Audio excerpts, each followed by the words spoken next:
when it was my honor to be the U.S. ambassador to the Netherlands, I made the acquaintance of the then Minister of Justice of a left-wing government.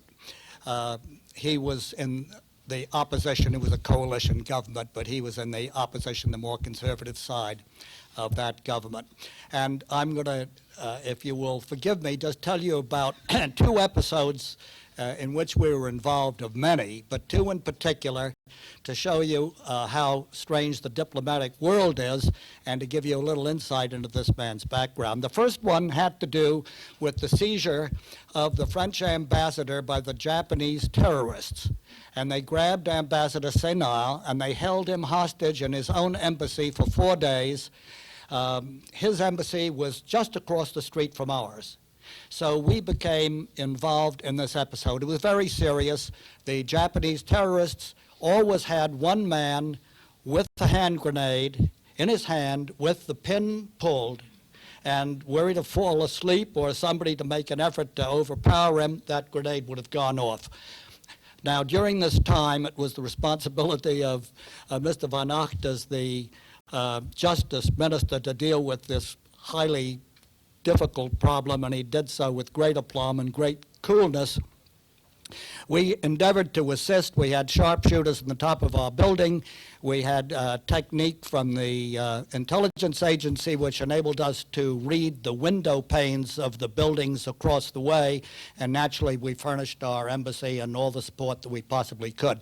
What finally happened in this amazing event was that the French decided that they would release some Japanese terrorists in France, and they would be flown to Schiphol Airport, and then Mr. Seizure and his 3 or 4 people who'd been holed up with him, by the way, without lavatory facilities for 4 days, so he's glad to get out of there, would be released. But they also had to have $500,000.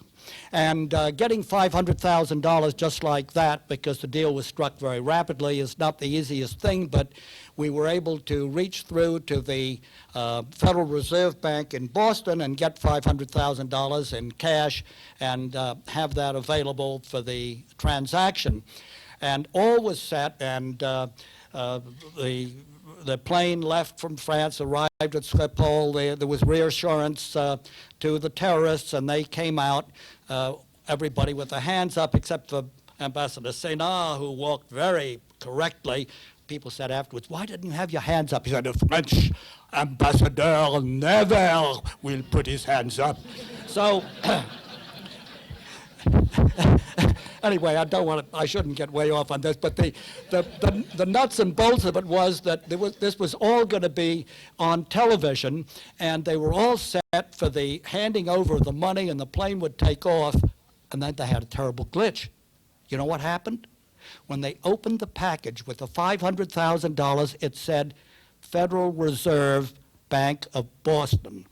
And my gracious sakes, this was a labor government. They didn't want any help from the United States. So all the money was taken out and wrapped again the other way, inside out, so when it went on television, the United States impact on it or involvement would not be noticed. And they flew off, and then there was a tremendous battle, which Dries can tell you about someday, between the French and the Dutch as to who was responsible to pay the $500,000.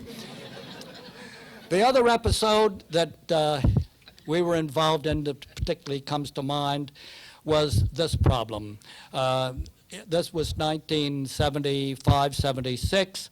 We were having a terrible drug problem in this country, and there was a pattern of drug flow from the Golden Triangle in East Asia to Rotterdam, to Amsterdam actually, and from Amsterdam to Canada, from Canada to the United States. It was United States policy to try to interrupt this, and we asked if we might put drug enforcement agents in the Netherlands, and this was a very difficult policy matter to deal with it. The Dutch weren't so sure that they had a problem, and I suggested that perhaps Ambassador Van Acht, who was still Justice Minister at this time, would come to the United States, and we arranged for him to do so, and he spoke with Dr. DuPont, who was the head of the Drug Enforcement Agency, and Dr. DuPont was very frank. He said, we've got a terrible problem.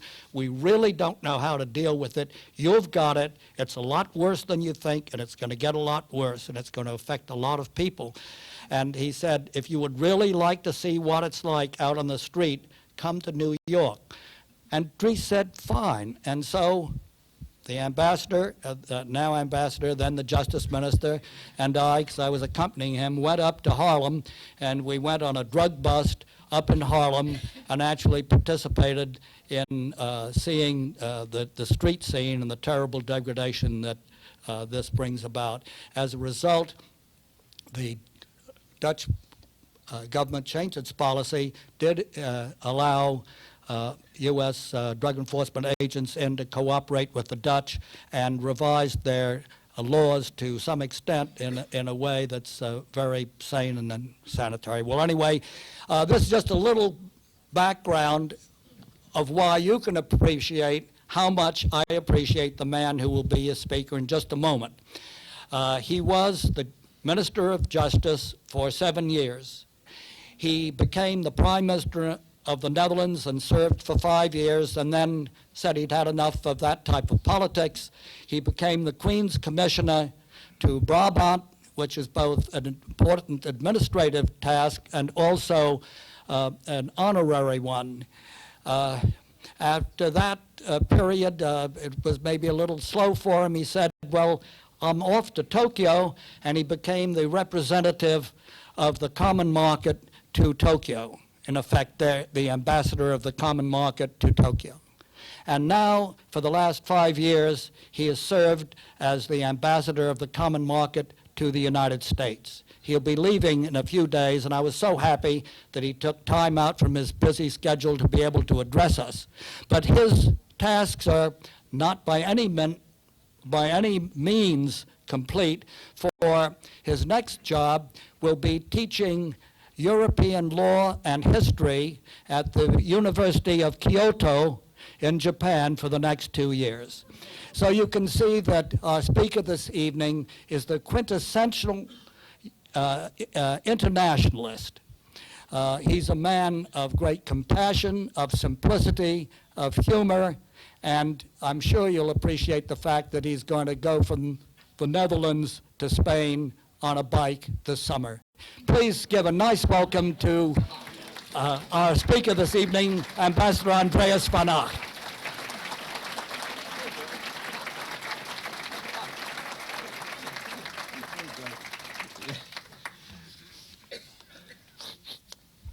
As you certainly understand now, after this marvelous introduction, I'm brimming with inhibitions, since it will be absolutely impossible to live up to the expectations raised by my friend Ambassador Kingdon Gould. By the way, in order to set the record straight, for all the art maneuvers that we made in the final stage of the hostage affair, at the time, to the best of my knowledge, everything has been paid back to the Federal Reserve of Boston. And another aspect of the drama is that, again, as far as my memory goes, the dispute with the French has never been solved satisfactorily, but it has bruised, but not badly damaged, the process of European integration. And that is Europe's integration. Thank you very much, Kingdon. Thank you very much. And thank you very much, Dr. Frank Burt, having had the generosity to yield the floor to my friend for this introduction. The temptation is strong to do what you refrain from doing, and that is giving my story in return on Ambassador Kingdon Gould. Could fill an evening.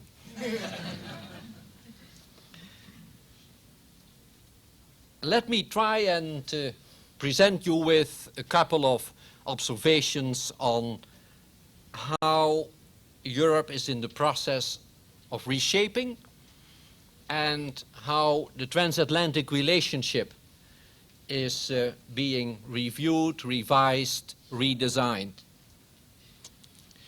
The United States and Europe are mutually indebted.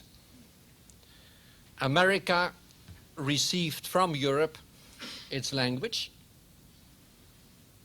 You made it slightly different, but that's where it came from.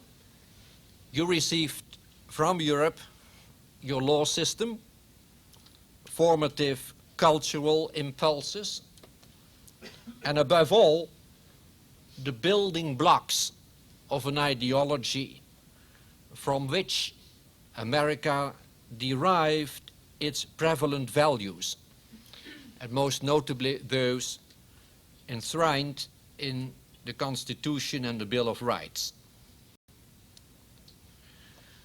Europe is indebted to the United States for the decisive contribution your country made in defeating the Nazi dictatorship, for the Marshall Plan to help Europe rise from the ruins, and then for forging and leading an alliance unprecedented in history, an alliance that saved us from being trampled by Stalin and his successors up to the collapse of the Soviet Empire.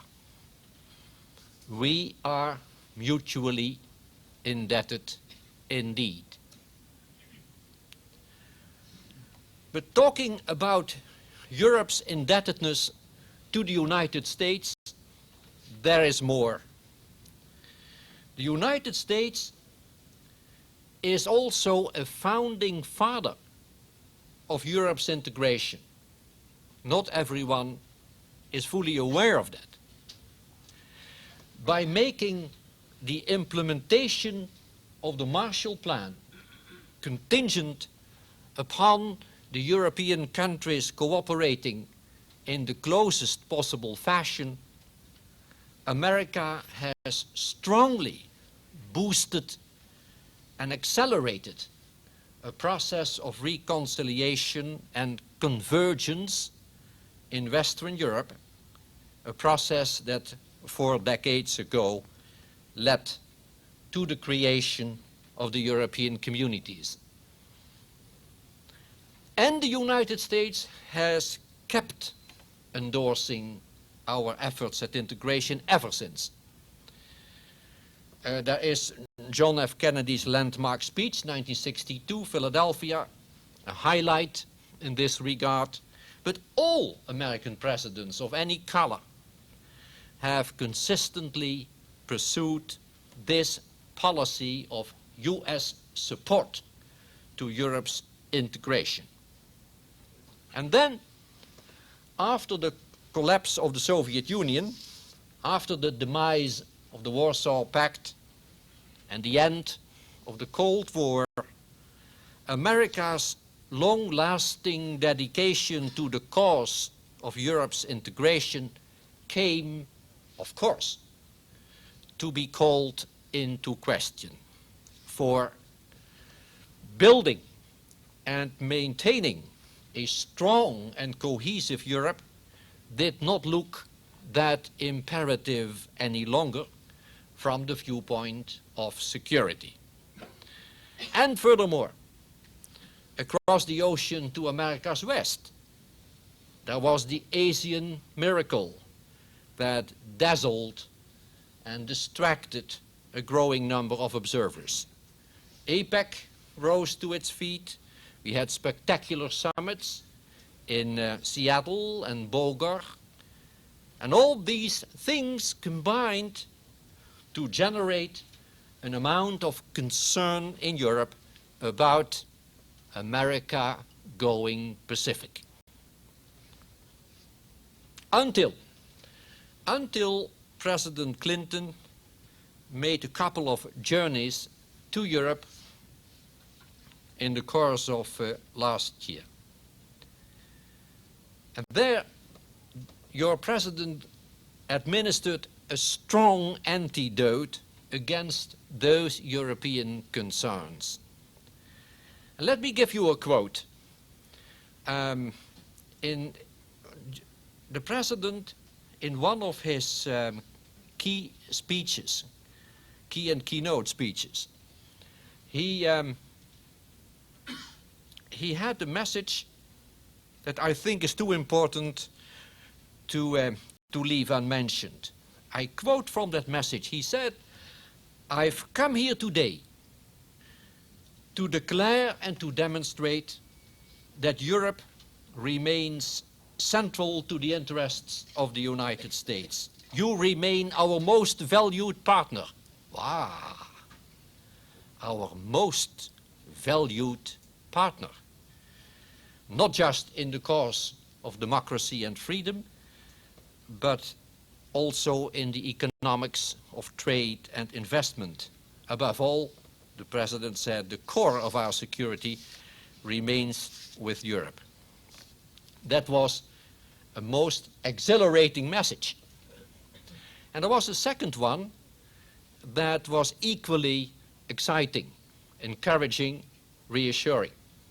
And that was, I quote again, "My administration supports European Union and supports the development of institutions of common purpose and common action.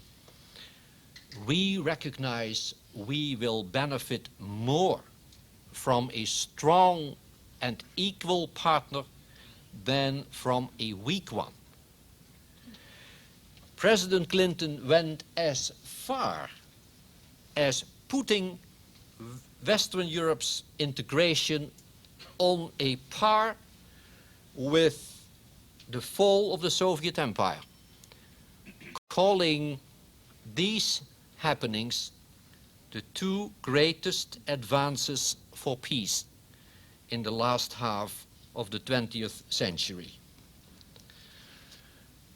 That is the President of the United States. Let me make here a brief reference to a Republican, to keep things balanced. To, guess once, Henry Kissinger. In his latest book, Diplomacy, Kissinger notes that downgrading the US relationship with Europe has become all too fashionable. Yet, he says, yet, without its Atlantic ties, America would find itself in a world of nations for which, with which, except in the Western Hemisphere, on the American continent itself, it has few moral bonds or common traditions. And then he adds, disagreement with Europe has the degrading character of family squabbles. Yet on nearly every key issue, there has been far more cooperation from Europe than from any other area. So Kissinger lectures the task before the alliance, the Atlantic Alliance, is to adapt the basic institutions we have to the realities of the post-Cold War world. The basic institutions being the European Union and, of course, NATO. Now let me present with some observations on both the European Union and NATO. And let me first try and give you a brief report on the state of the Union. I mean on the state of the European Union, of course. the state of the European Union. There is, not surprisingly, good news and bad news. The bad news, you may be surprised, meeting an ambassador that talks that talks bad news about the country or group of countries he is representing. But be prepared, a fair amount of good news will follow. The bad news is about a very high level of unemployment, close to 11–12% on average of our labor force. On average, that means in some regions of Europe, markedly higher. There are regions in Europe where it is over 20%.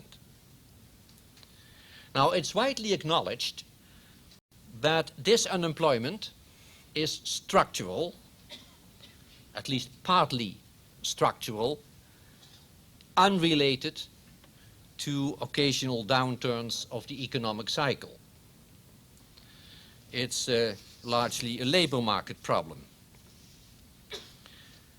Well, to cope with that problem, structural changes are needed. But these are strongly resented and resisted. As was exemplified the other day, you may recall that.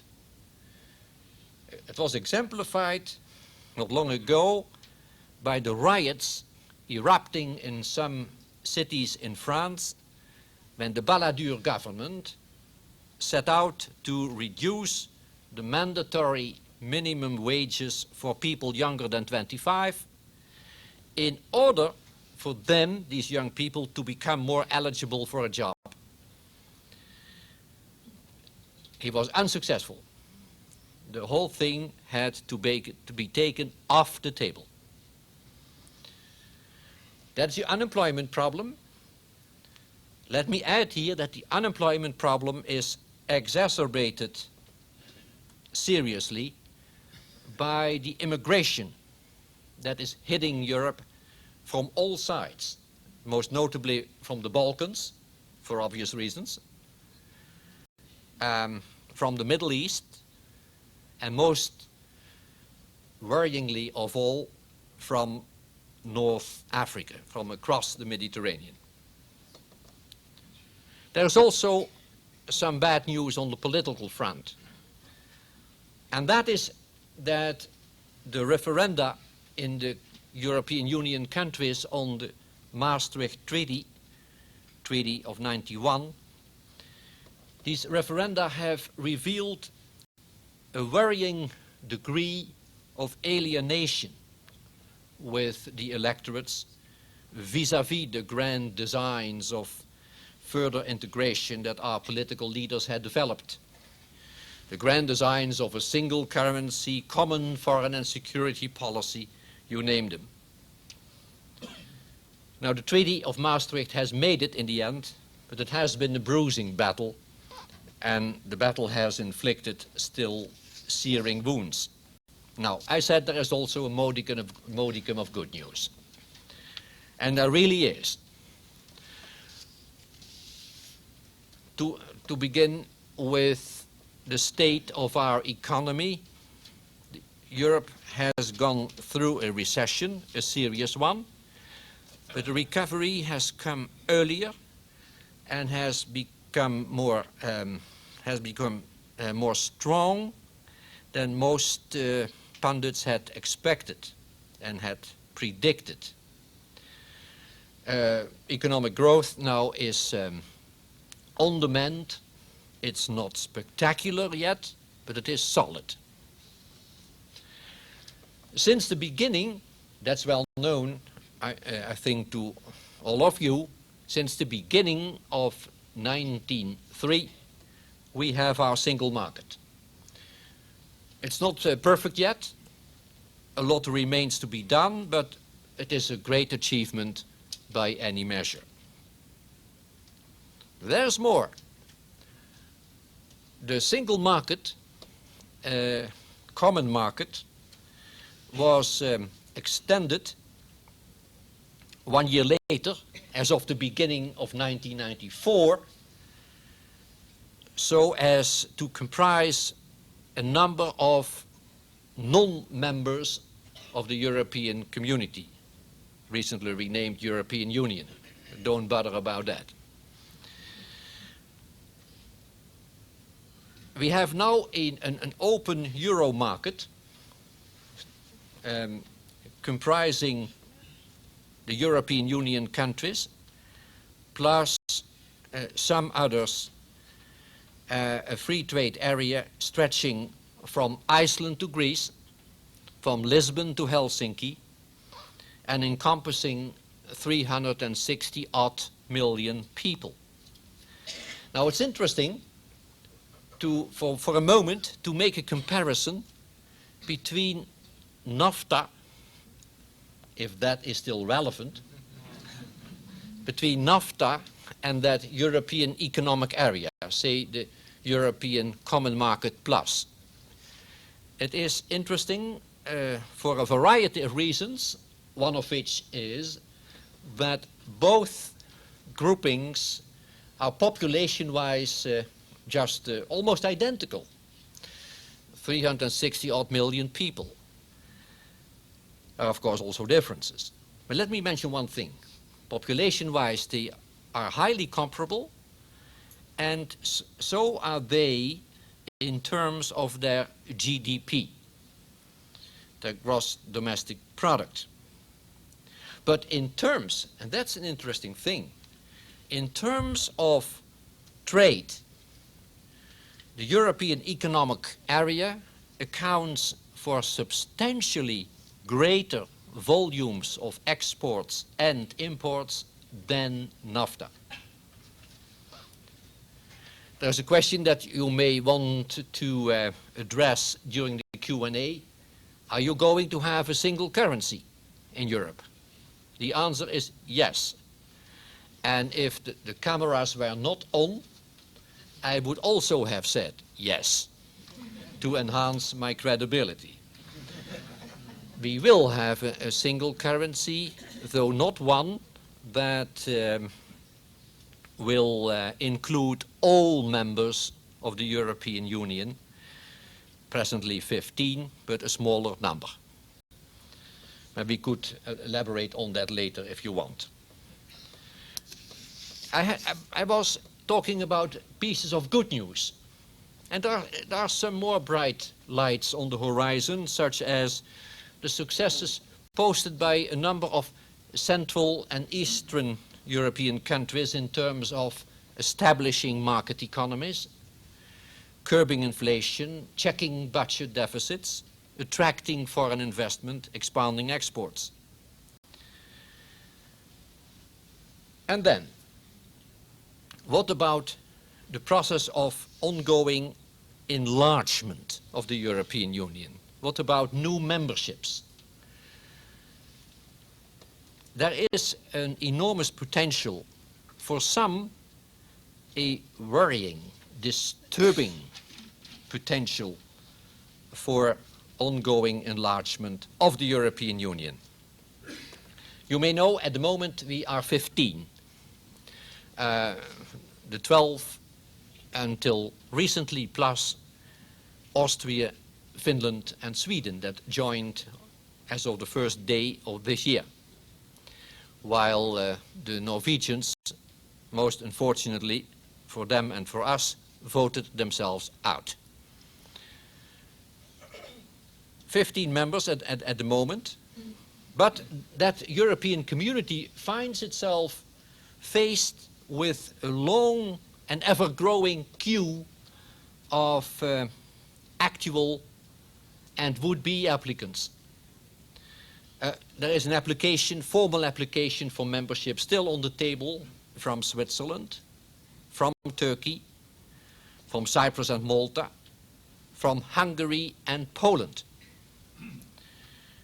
Others have announced they will table their applications for full membership in the near future.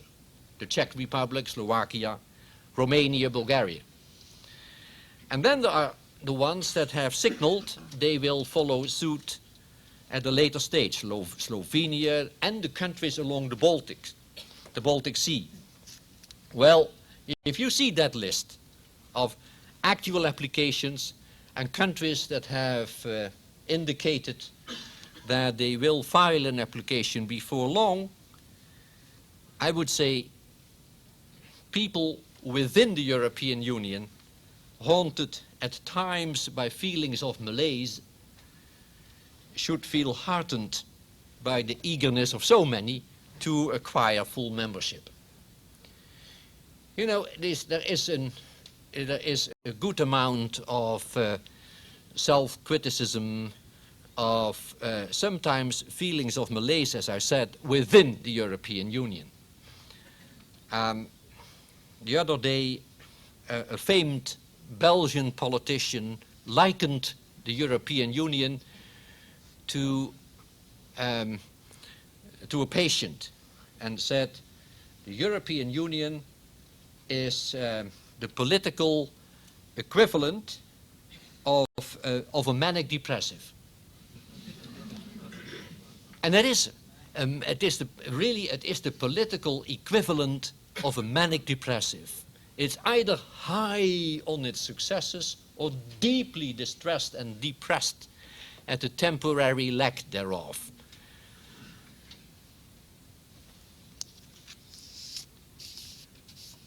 Now, don't think it's all, of course you don't think that, but it's typically a speaker's talk to say, don't think, dear audience, it's all beer and Skittles.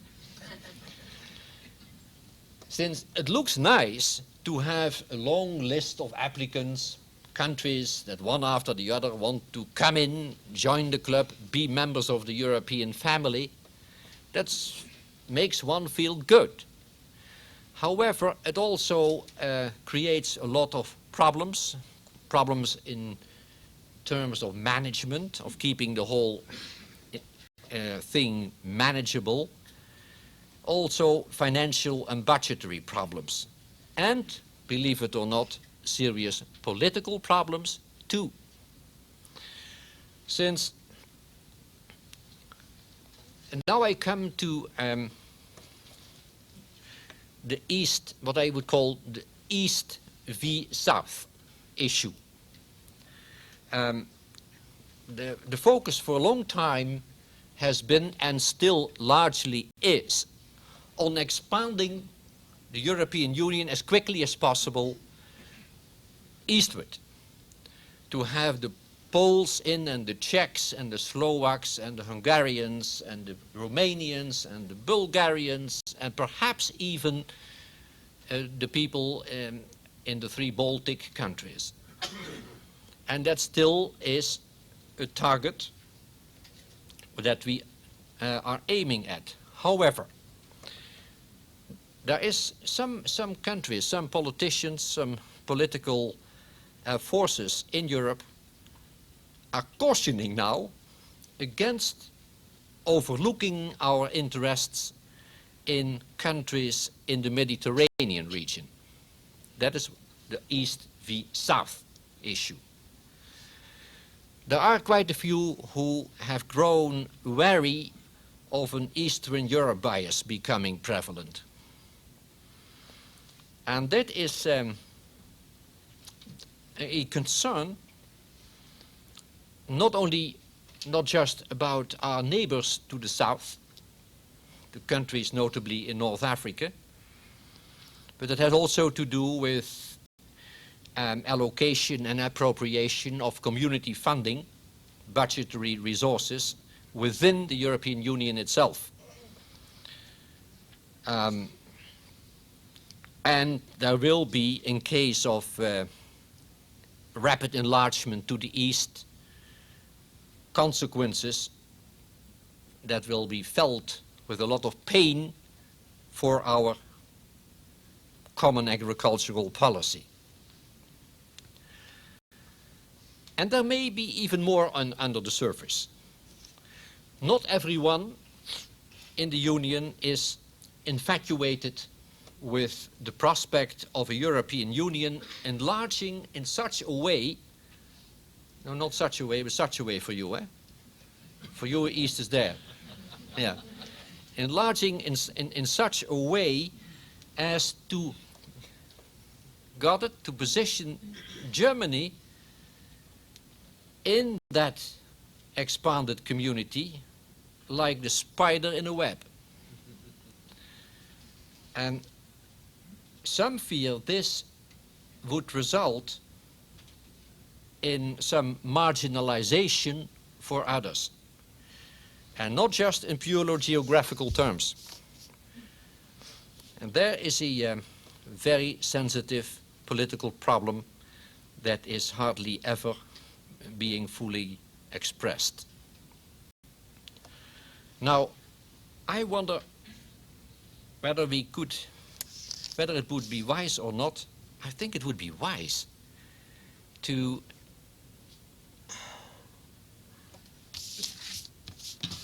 wouldn't it be wise to leave this as it is? and open, and NATO will be in our discussion anyway.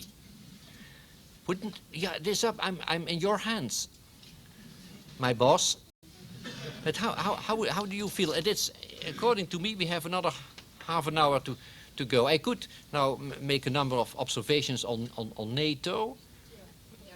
Yeah, you feel? My God, this is one of the theses that I have to drop now, is that Americans are impatient.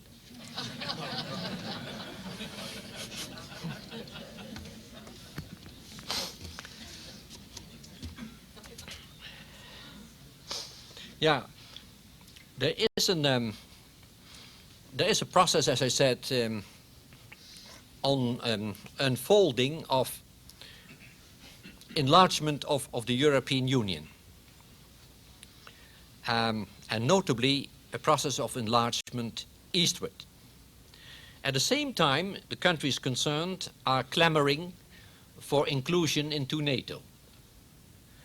And that, to say the very least, means that we have to coordinate all the policies and efforts most closely. The process of European integration should not hamper the process of NATO enlargement, nor the other way around. There, in Maastricht in December '91, the European heads of state and government have decided that the so-called WEU, which is a slumbering defense association of European countries, should be revamped, revitalized, so as to become at the same time the defense arm of the European integration and the European pillar in a revised NATO. And it is expected that the exact relationship between that WEU, that to be revitalized association, with the European community will be clearly defined in 1996. Now, to date, no iron link has been made yet between acceding to the European Union and joining its defense subsidiary. As a matter of fact, some of our member states, Ireland, Denmark, Greece, have chosen to stay out of the WEU and to content themselves with the status of observers. Still, it's questionable whether in the foreseeable future, when the common foreign and security policy of the European Union takes shape, Union members will remain free to opt out of the defense affiliate of that union. And it is even more questionable whether new entrants in the European Union can be denied access in the future to its defense affiliate if they fervently wish to join that too. And that then, you see the problem emerging, would pose a serious problem indeed with regard to Poland and other ex-Warsaw Pact countries. For how could an organization destined to be NATO's European pillar be joined by countries not seeking or not being granted access to NATO? Now, even if Poland and the others could, when joining all the institutions of European integration, stay away from NATO, even then their accession would create, or could create, a problematic situation. Imagine for a moment that Poland were attacked from the east, mandated by the Charter of the European Defence Organization. France, Germany, all the others would have to come to Poland's rescue. Now, can anyone imagine that in such a situation NATO would not become involved? However much in this thesis, in this sketch of a possible situation, this scenario, Poland would not be a NATO member yet. Now, you may deem an attack on Poland all too unlikely to give serious thought to this scenario. And if so, what then about an assault on one of the Baltic countries? Less difficult to conceive. An assault on one of the Baltic countries. And I mention them, I bring them to the fore because their accession to the institutions of European integration looks only slightly further down the road than Poland's. We have Partnership for Peace, clearly as invented as a device for accommodating Russia's objections to Poland and others entering NATO, and yet making a reassuring gesture, creating a semblance of enhanced security to these former satellites of the Soviet Union. But I'm puzzled how choices that have been dodged by creating Partnership for Peace can be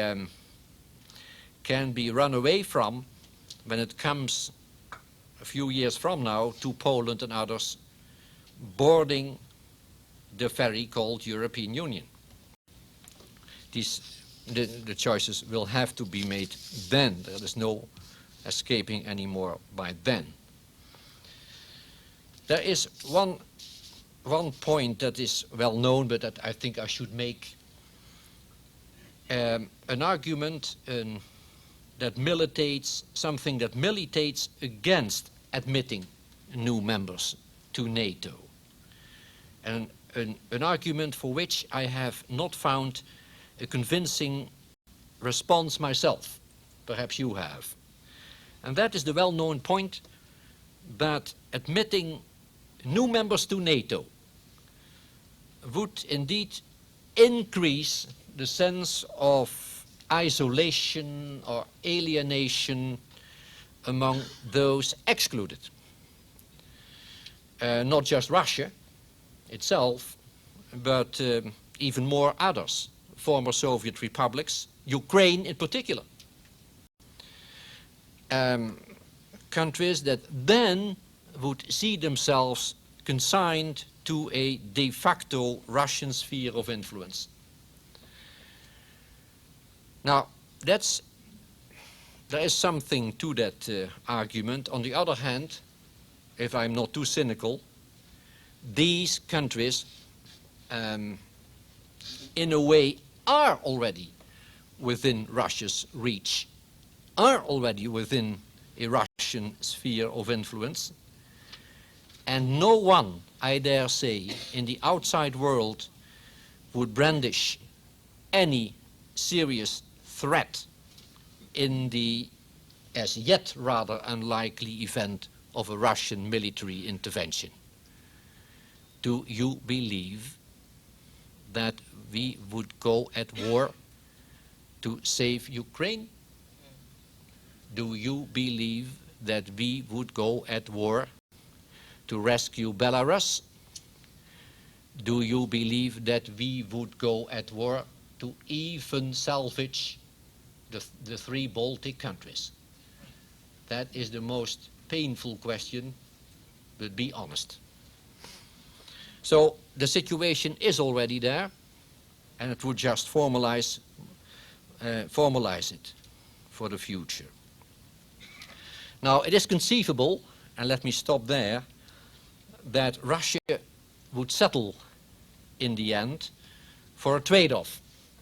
The trade-off could be NATO enlargement, perhaps even including the Baltics, in exchange for unrestricted latitude for them to exercise effective control over the Trans-Caucasian area. And the big loser in such a deal would then be Turkey. Now let me stop here, but to at least save just enough time for a nice, typically American, lively Q&A. The question is, what is being done to reduce structural unemployment in Europe? Yeah. What we are trying to do, but let me be modest, is trimming our welfare state systems.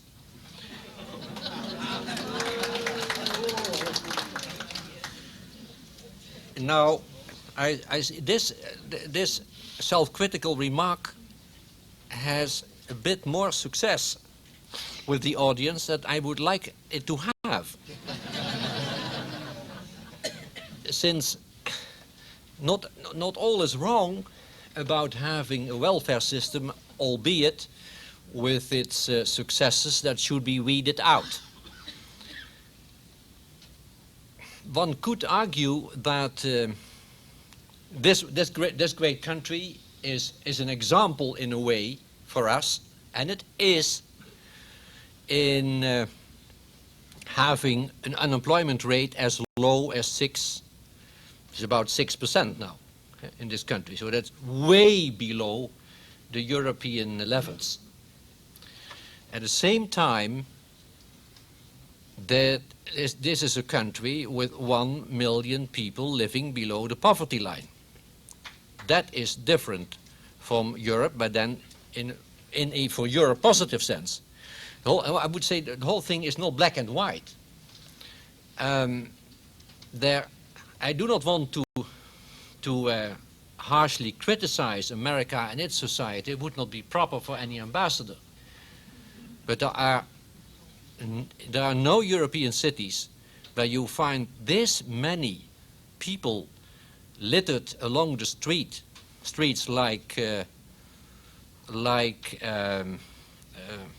discarded furniture, homeless people, as in the American cities. And that is also an aspect of the welfare systems that make such social excesses, if I may, here unthinkable in Europe. Now, so we should see things in a balanced way. I'm the first to acknowledge that we cannot keep up our welfare societies the way we have developed them. It has gone over the top. It has become unaffordable, and that's what's being done. And yes, I agree. There are excesses indeed in countries like mine. Ambassador Gould knows it so well. For a very long time, until recently, it has been, for quite a few people, all too attractive not even to seek other jobs, better to remain unemployed, to cash in the 70 to 80% allowances and go for some chores on the black market, and then all in all have better earnings on balance than they ever had before in a regular job. So these are the excesses of the system, and we are trying to weed them out. I think I display a fair amount of self-criticism, and I'm not overdoing criticism on your society when I say we have a lot to learn from one another. Your comments on Bosnia are requested. That's a nice way to rephrase the question. Do you see any solutions for Bosnia? Now, let me give you some comments on the Bosnia issue. Indeed. Now, let me first of all trying to be balanced again and sufficiently self-critical. Let me first of all say some positive words about what the Europeans have been trying to do, at least. Because the perception is widespread within Europe itself and certainly outside Europe that we have just been sitting on our hands and just letting the whole thing happen. The slaughtering and all the indescribable atrocities that have been taking and are still taking place. That is not fully correct. We have been trying in an early stage to organize an international peace conference. There's a lot of diplomatic activity and initiative has gone into that, not very successful. It be acknowledged, but the effort has been made. But more importantly, Europe is contributing a great number of people to the UN peacekeeping forces. Yes, the UN peacekeeping forces are not fully successful in doing what they are meant for. But one can, to say the very least, certainly argue with a lot of justification that without the UN troops being there, there would be much more slaughtering, atrocity in that region than there is now. The Europeans have by just being there in these hotspots, lost quite a number of people, quite a number of body bags have been sent home. And I'm not saying, look how courageous or meritorious we Europeans are.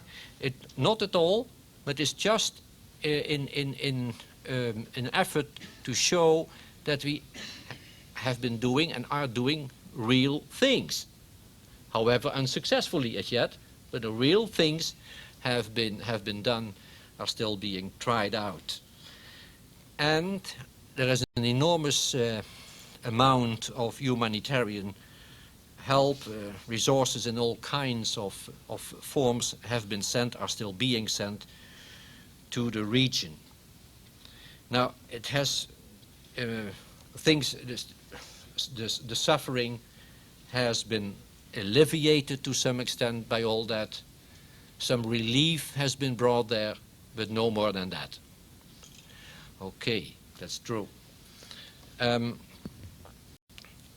self-critical observation is badly needed now. I think, though these things cannot be proven, but it's my guess, it's my hunch, it's my instinct that tells me that we have failed in the very beginning.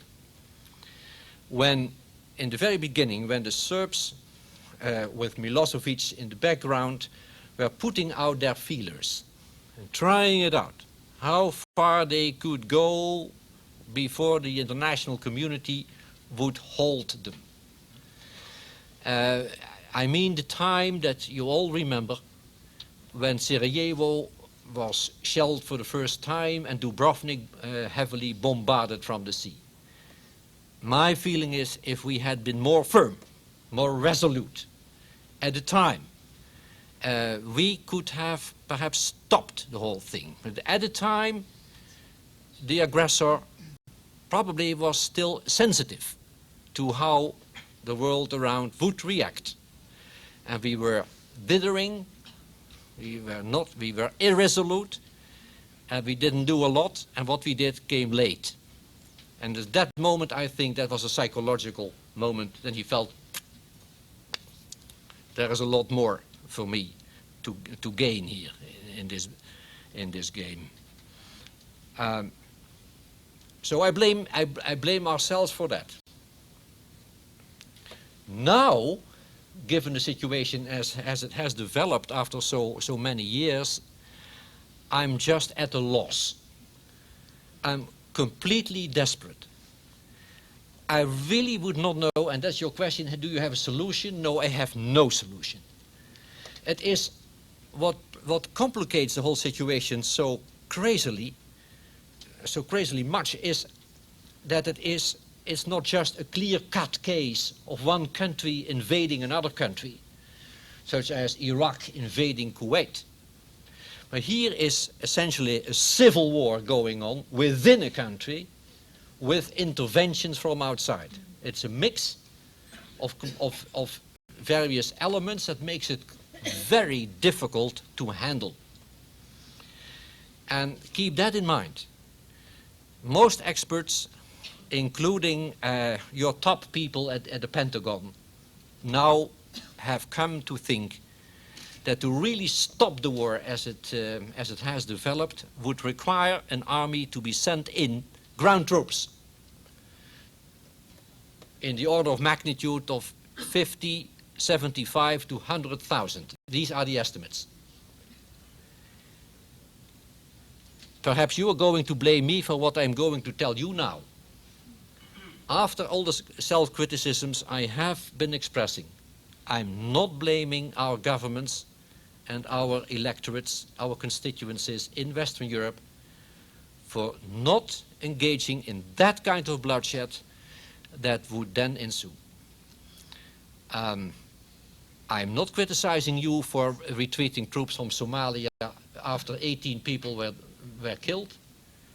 But see what happened to the psyche of this nation when some 20 people were killed in Somalia. Something of the kind is to be expected and is already working in the psyche of Europe. Are we going to have hundreds, thousands of body bags sent back from the Balkans? That is too much for people to swallow. I think we're especially appreciative of your direct confrontation of a variety of issues and your unhesitatingly tendency to address questions that we think are very, very difficult. It's been a nice presentation, wide-ranging, and I think educational. Thank you so much.